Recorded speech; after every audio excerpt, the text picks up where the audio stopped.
Good afternoon and welcome to this week's Chamber Chat. I'm your host, Colin Diaz, President and CEO of the Culver City Chamber.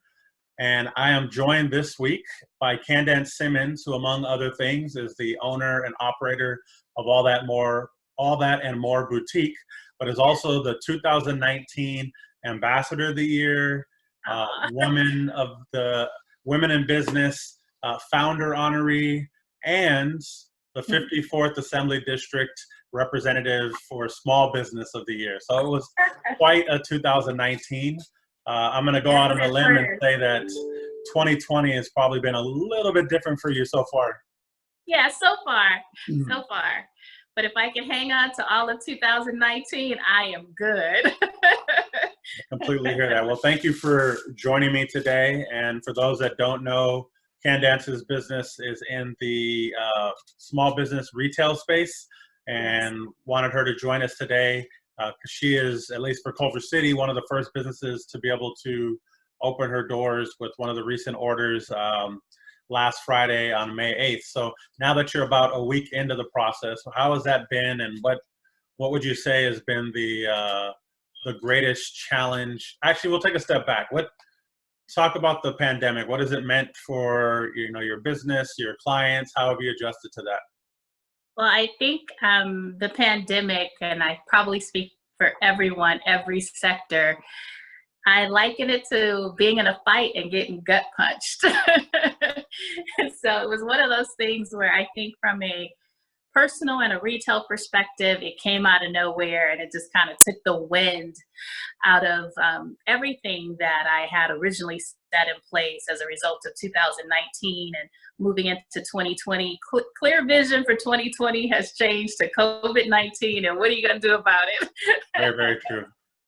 Yeah, so it's been an experience, but again, it's something that has stretched all of us, on a personal level, business level. I think I can speak for everyone, every sector, to say it has stretched us all into something that is unknown and unfamiliar. I agree. So, kind of staying with that theme of the unknown and unfamiliar, we're in week 8 or 9, I believe. I can't remember. It kind of started to blend together after about 4. Did you close it all? Obviously you physically closed, but did you move your business online at all, or were you completely closed to the public, or how did you manage that process? Well, it was interesting because in 2019, in addition to all the accolades that you shared, I had an opportunity to attend a class at UCLA, and it was asking me to focus on my business, and if I could choose 3 things and then narrow it down to 1, what would it be? And I was led to choose my online store and my online site. And while I was working on the project, I was resisting it because of my clientele. Everyone likes to touch and feel. And I was like, why am I putting so much time and effort into this online store when I know my clients want an experience? And that's what we do. We bring them into the store. They want to touch and feel, because it's a seasoned audience. They want quality and things of that nature. But when COVID-19 hit, I was like, thank you, Father.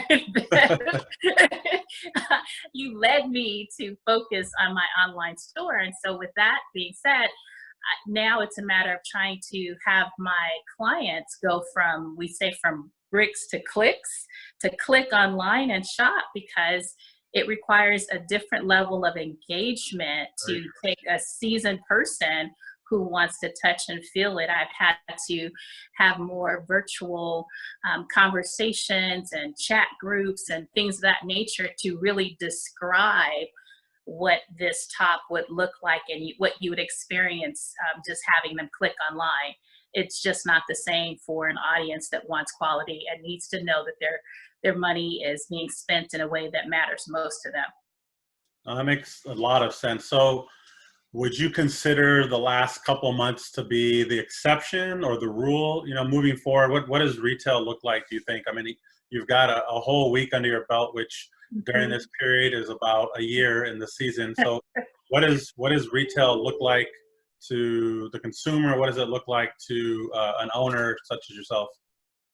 For me, I think it looks like an opportunity to grow.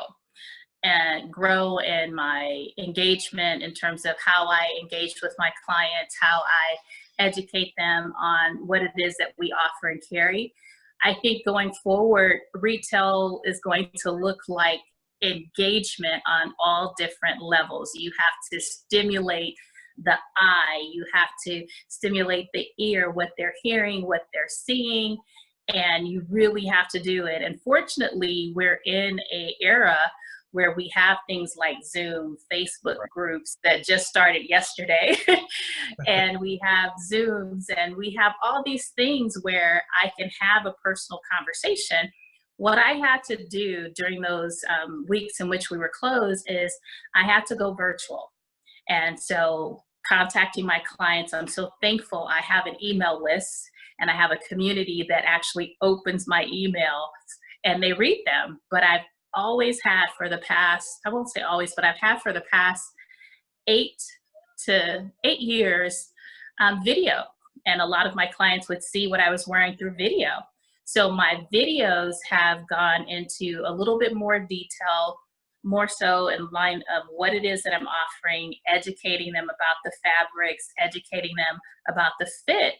And I think for me, because I have that personal relationship, and that's where I think retail is going, it's going to be more appointment based, right? More knowing your audience. I know what sizes my clients wear. So when we do our virtual shopping, which I've had to do that too, is setting up a virtual FaceTime experience where clients are shopping with me virtually, and I'm taking them on a virtual tour, then going to the register, getting to the register, and they're saying, hey, do you have hats? I go, I do. And I take them back virtually, or I come back with a hat and I'm showing them, again, based on what I know their style and personal needs are. So I think it's going to become very personable. You have to engage on different platforms. You really have to know your audience and offer them what it is that they're looking for. So essential is what they want now. Yep. So you hit on two things that I want to touch upon because they're, I would say, definitely strengths that you have. You talked about branding a little bit and education, and before COVID-19, I think everybody in Culver City and probably several thousand outside of Culver City knew you and knew your store because you were either, bringing kind of a fashion statement piece, if you will, with a bag or something that's branded.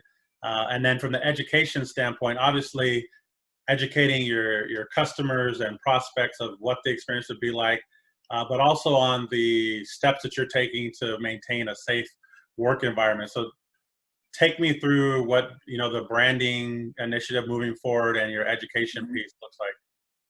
So the branding part, I think you have to really, what I'm finding is meeting my clients at different levels. Some of them have not gone outside at all. They've sheltered in place. Some of them have looked for reasons to go outside, and, we family members tried to keep them in.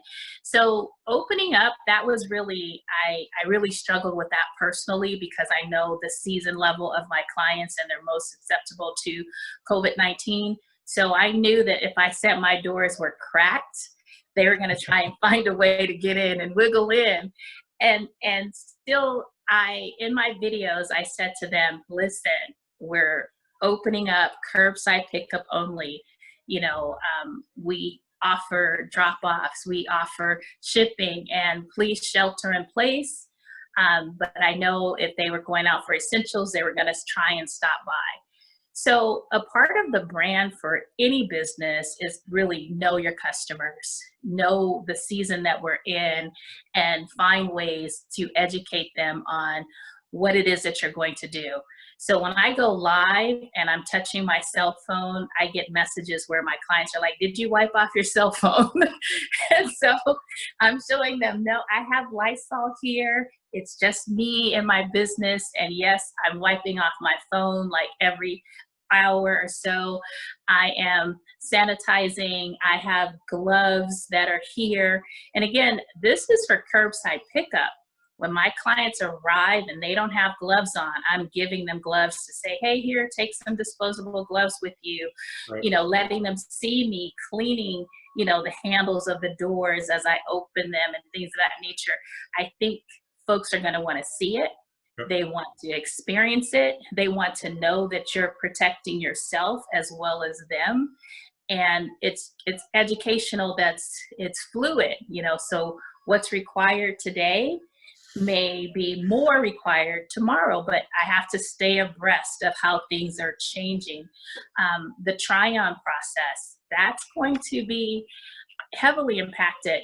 People some don't want to try anything on at all, and others will want to. And so it's like, okay, how do you do this? And what I've done in the midst of this is shared as a stylist. I have a 99% accuracy rate in determining your size. So As I told you before, that's about 65% better than I have for myself. So that's impressive. Yeah, I mean, for men and for women, I think we're going to have to really be mindful of all of those things and adjust accordingly. My clients that have ordered online, they've placed an order, and I realized they ordered the wrong size. I called them and told them more about the garment, and then made a recommendation. Right. Because I'm trying to minimize the returns that are coming back because they chose the wrong size. So those things are really important. You have to know your product, know your client, and know the fabric. So before we get into some upcoming milestones, I just had a question, because like I said, you're somewhat of a pioneer in the sense that you're one of several dozen businesses in the community that started to open up first. So if you had a message, one for other businesses now, the LA mayor gave notice a couple days ago that there's additional businesses that can open as long as they hit certain benchmarks. So inevitably, we're going to see more retail and small businesses open. What advice would you give to them about, what they need to be focused on initially? Mm-hmm. And then on the back end of that, what tips, advice, comments would you have for their customers? Because for a lot, they were shopping in their business one day and then told they couldn't go for 8 weeks. And in our minds, I mean, there's a lot of this talk about getting back to how things were, which isn't going to happen. So what Right. advice would you give on both ends? So the first advice would be, you're closed now, but go into your place of business and kind of walk through it. You want to make sure that you know what those sanitizing guidelines are.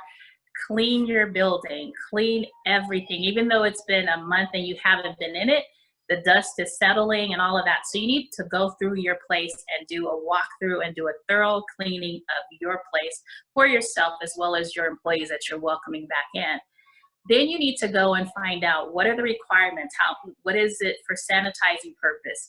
Go and secure your protective equipment now, because that's something that you're probably not thinking about, but you need to secure it secure enough that it makes sense for your business and for your customers.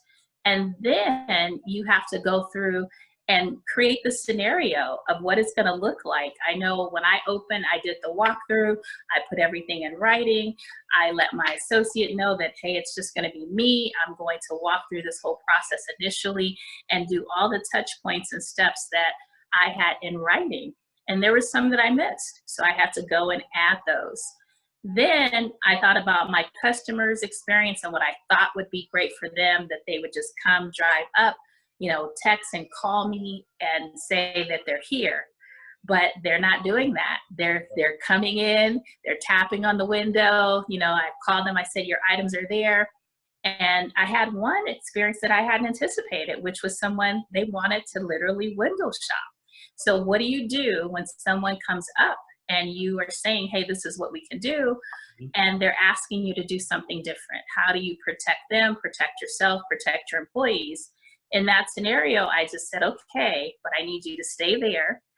I'm going to show you a few things. And she said, I want that, I want that. So she shopped from the window, literally. Yep. And, that was the experience. But you prepare for what you know and make adjustments along the way as you experience them. Great advice.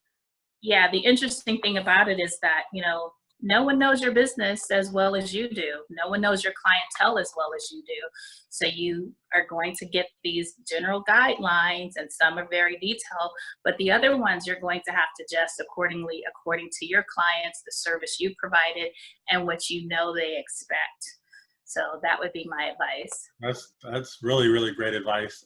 So to that end, nobody knows what lies ahead or what the best practices are, and yet we have city staff and city officials that are going to help guide that pathway, and they're working from, same as all of us, new situations that have never been a part of.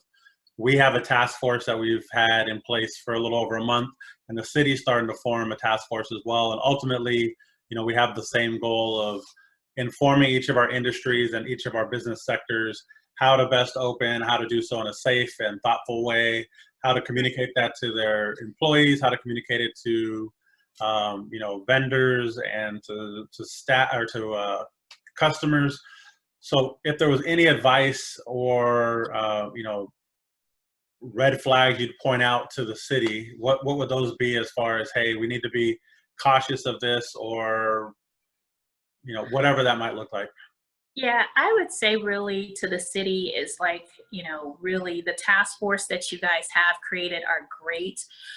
The weekly updates that you've been providing are great, but really allow the businesses to really identify, how they could flow in their space, because every space has a different way to social distance. For me, I know my foot traffic and what I've experienced in the past, so I've set up markers accordingly. But there are other businesses that if you just take a clear-cut number and say this is how you need to do business, it may not work for them.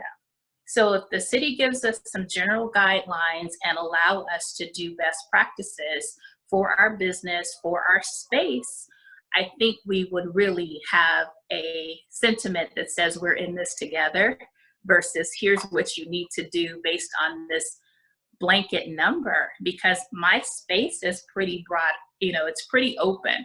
Someone else's space might be similar and based on their furniture, layout, things of that nature.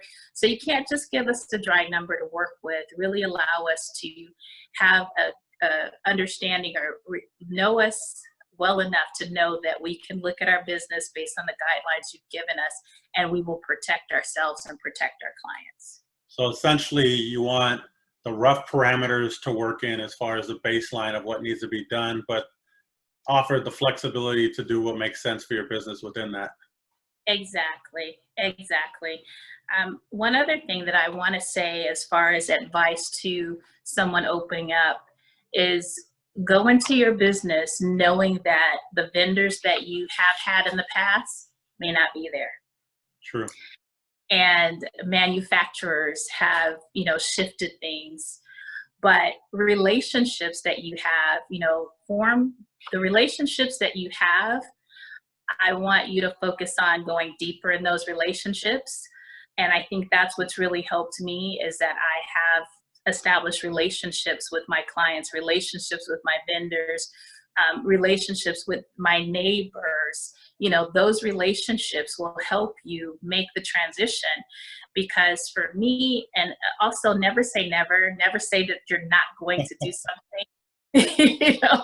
There were things that I knew that I said early on a couple weeks ago that I was not going to do, like face coverings. I was not going to offer them because there were so many different variations of them, and it meant starting a new relationship, so I thought. But when one of my clients, several of my clients said to me, listen, face masks are not going away. They're not. And she said, if we have to wear one, we want it to be fashionable. The minute she said that, I'm like, okay, I can definitely transition there. I contacted the manufacturer that had done a lot of my spring lines that had come in before the pandemic, and they were able to turn face masks for me around very quickly. So where I thought it was a new relationship I had to establish, I was able to go deeper in that relationship. And again, know that the way you did business with your vendors may change. And I say this example, for anniversaries that I've had various pieces brought in, and I've said I need a minimum of a number. But this time around, I went to my designers and said, hey, can you make one for me? Mm-hmm. One that I can show and then I could take orders for. Yep. Because no one's coming into the store, they're going to order it online. I could tell them, give me 5 days to turn it around versus trying to have everything in. That allows you to only take in an item, showcase it, see how it performs, and then order accordingly, opposed to trying to estimate what your quantities would be, how to sell them. And in the end, it saves you, it saves the vendors. They're not rushing to do a large quantity, kind of last minute, which is what I had a few do this time. But work from the standpoint of what is it that you need now and seeing if you can build it out later with those relationships that you have. I think that's great advice. More and more meetings that I've been in as far as recovery, whether it's LA County based or Culver City based or even state based, it seems that there's going to be two parts of the recovery. There's the make it through from the day that I can reopen to some semblance of whatever the new reality is going to be. And then there's that long term. And I think you kind of hit the nail on the head. You don't want to trip over the short term, immediate needs, the essentials to get to the long term, but you also don't want to have your head down so much that when the long term comes, you miss it. So I think those are great points. I'm also going to put a shameless plug. You obviously know I have a tie or two from you, so I may be sharing them with you digitally to see if I can get some facial coverage when we're back out. Definitely, in the field. yes. So, yeah, and that was interesting because the face coverings, they vary in size, even though folks thought originally you cut one, but no, they're now starting to size them accordingly. Which makes a lot of sense. So before we get into the milestone, which I definitely do want to touch upon, you said something a few minutes ago that I think might have missed a lot of our listeners. And we have, listeners that are residents, the listeners that are, business owners, employees, city staff, regional people.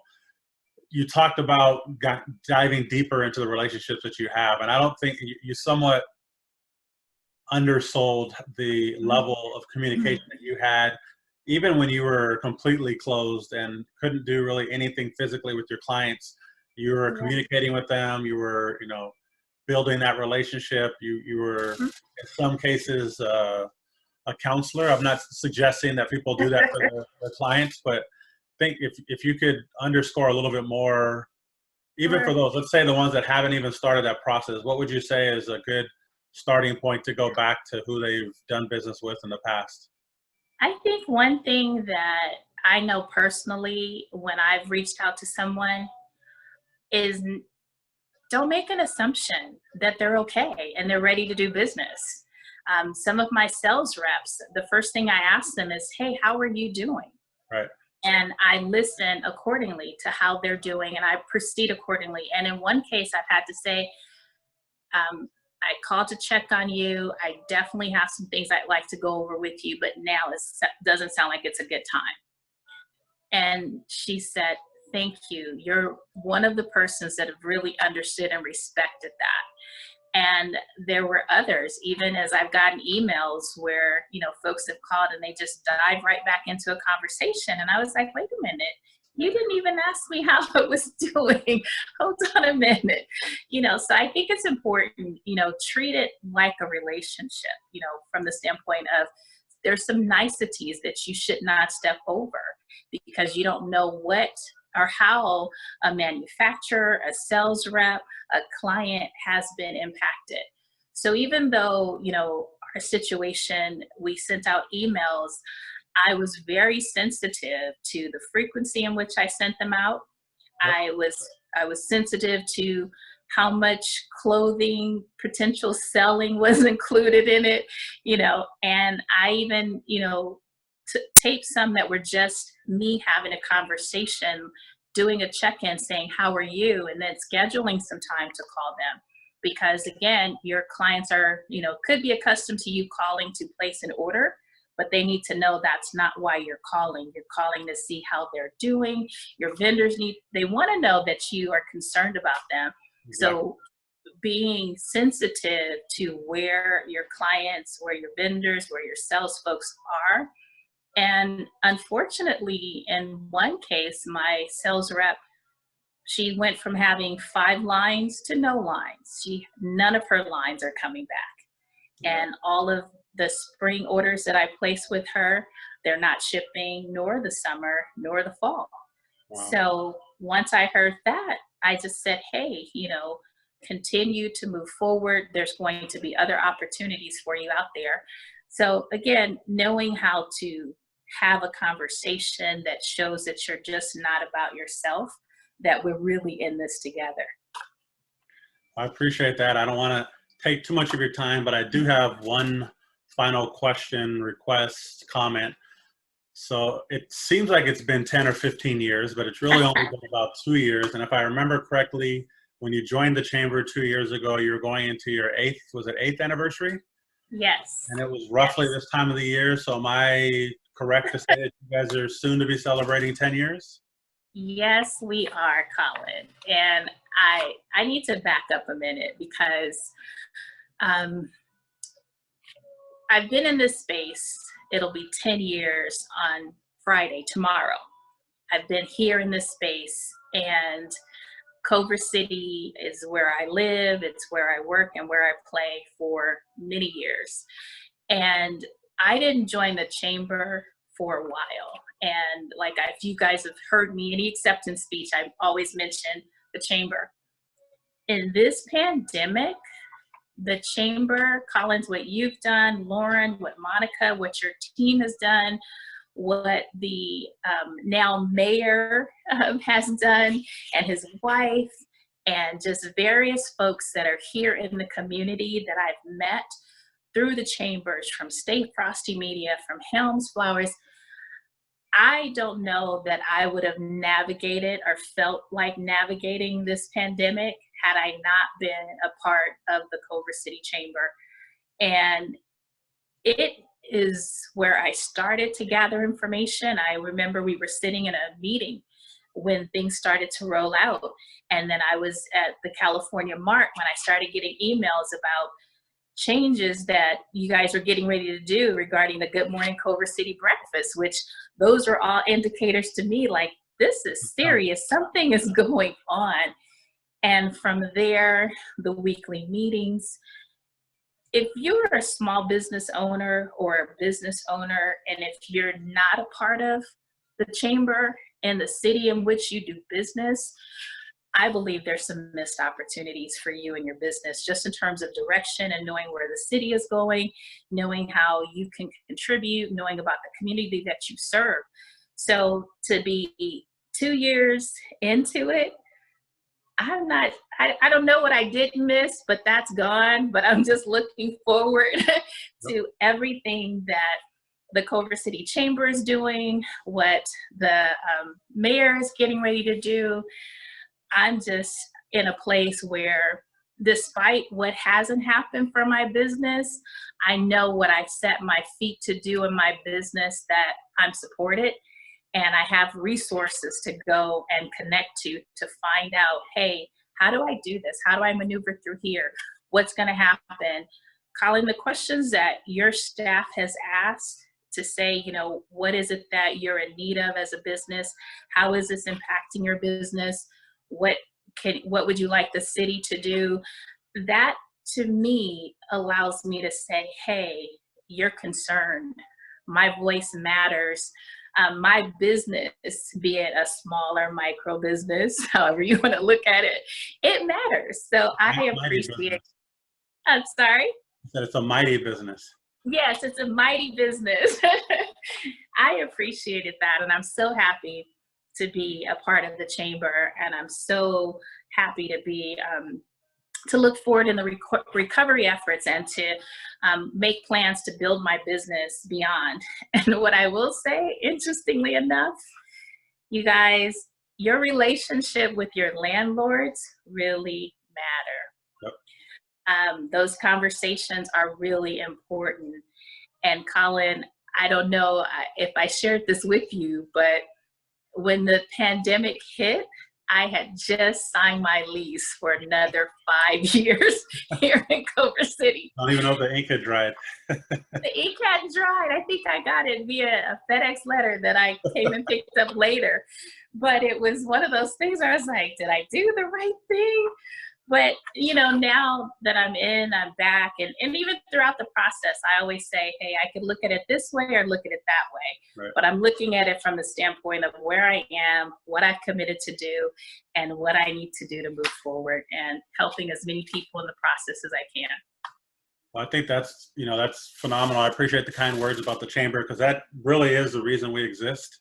There's, now that I think about it, it's probably another 100 things we could talk about. I would say something that I'd love for you to touch on, in addition to sharing how you'll be celebrating your 10-year anniversary. But you do a lot behind the scenes as far as connecting. And, the chamber, we talk about, we're a catalyst for business growth and expansion. We're a connector of people, ideas, and resources, and a champion of community. And obviously through this process, everybody's had to champion for community, and we've done that through connecting. But you connect a lot with other small businesses in the community, from, Helms Flowers, Stay Frosty Media, True Smile Dentistry, Raffia Jewelry. I mean, the list is endless. And I think now more than ever, as we move forward, people that may not have normally done that need to look at that, because as a consumer, we all are consumers in some capacity.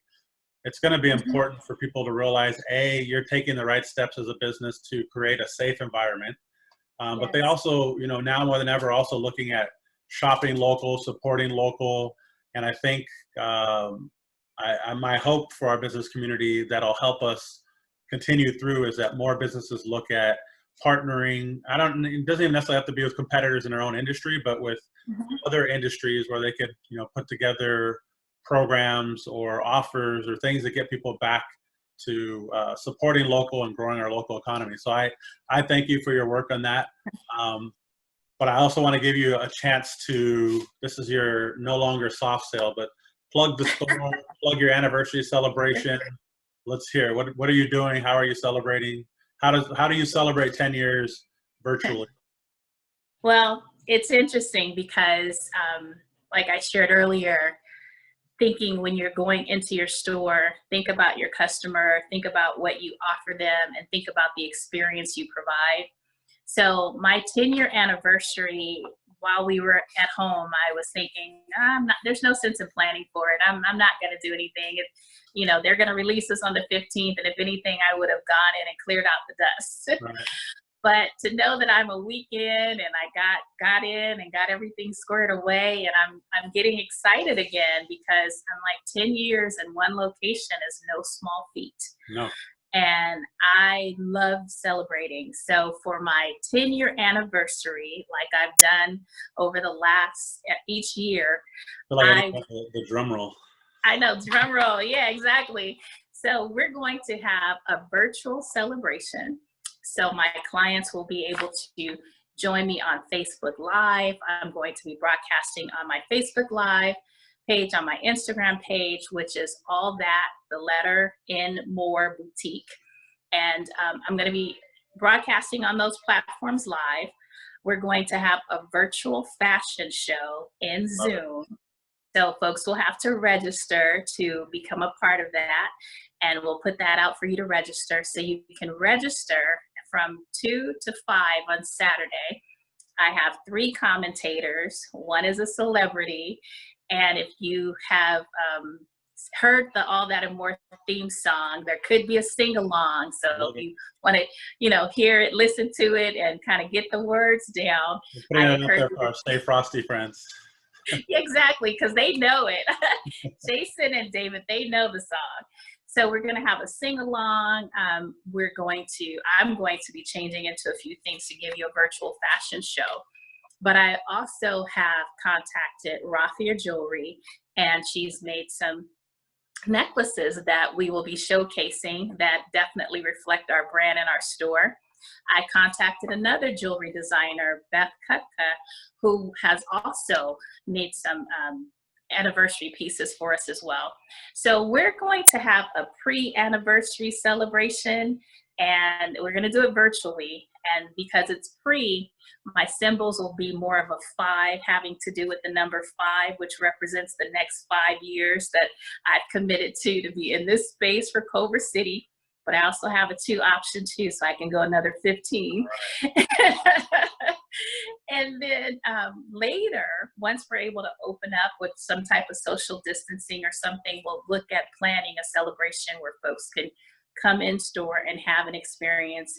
But until then, I knew my Mournistas did not want this milestone to pass without some type of celebration where we could all come together collectively in some type of setting to just celebrate and hear what All That and More Boutique has done for them, what our business has meant to them over the years, and helping them enter a room with confidence and great fashion.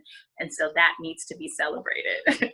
I agree with that. So we'll be sure to promote it and attend in various capacities. And again, congrats on the success, and the applaud the work that you've done so far, and the partnership with the chamber and other businesses Yes. to make sure that Culver City business continues or gets back to a growth economy and thriving. So thank you for joining me today on this week's edition of Chamber Chat.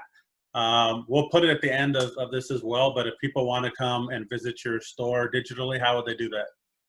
So digitally, they would go onto our website, All That and More. Again, it's all that, the letter N, more, boutique.com. If you wanted to check us out on Instagram, it's the same thing, all that, the letter N, more, boutique. And on Twitter, we are atmboutique.com. So again, but also give us a call at 310-559-7332 for a virtual styling experience that you've never experienced before. Okay, so one more time, give the phone number in case people are grabbing a pen. Yes, so our phone number for your virtual styling appointment is 310-559-7332. Awesome. Well, again, thank you for joining me today and for connecting with us on Chamber Chat. You'll definitely know where to find. Actually, we didn't even mention that. So for those that are doing curbside pickup, and then eventually those that'll be in your store is located where in Culver City? I am inside the Raintree Plaza. It's the Raintree Plaza where there's the Ralph's and Denny's on Jefferson and Overland Boulevard. Our address is 10754 Jefferson Boulevard. If you're entering by the Chase Bank side, just look all the way back. We're there. If you enter on the other side where Ralph's is, come back, head towards the UPS store. Once you pass Ralph's, we're right there. Wonderful. Well, again, thank you for joining me, and look forward to a phenomenal celebration and the success on the back end of this recovery process. Yes, Colin, thank you for having me, and thank you for all that you've done to bring the Culver City community full forward in this recovery during the pandemic and as we move into recovery. So thank you. Thank you. Have a good one. Thanks.